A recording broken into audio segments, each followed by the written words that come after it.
அப்போ நீ நியாயப்பிரமாணத்தின்படி அந்த கட்டளைகளை நீங்கள் ஒருவேளை ஊழியக்காரர்கள் நீ நியாயப்பிரமாணத்தின்படி செஞ்சால்தான் இதை தருவார் என்று நீங்க சொன்னா, நான் ஒண்ணு சொல்றேன் பாருங்க, நீங்க இதெல்லாம் இப்படி செஞ்சாதான் உங்களுக்கு தருவார்னு சொன்னா சரி நீங்க செய்வீங்க. செய்யாதவங்களுக்கு என்ன நடக்கும்?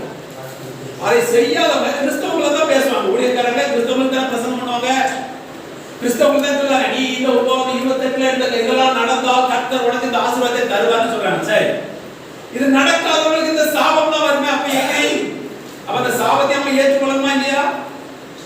சாபத்தை ஏற்றுக்கொள்ளணுமா இல்லையா?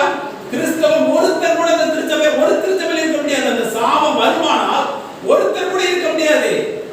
ஏன்னா அந்த கட்டளை எல்லாம் கை கொள்வது ஒரு இப்ப உள்ள சூழ்நிலையில முடியாத காரியம். நியாயப்பிரமாணம் அப்படிப்பட்டது. ஒன்றுல தவறுனாலும் எல்லாருக்கும் சாபமாயிரும். முடிஞ்சு ஒரு நாளைக்கு பார்த்தா 10-15 ஆட்டம் முடிஞ்சுட்டே இருக்கும்.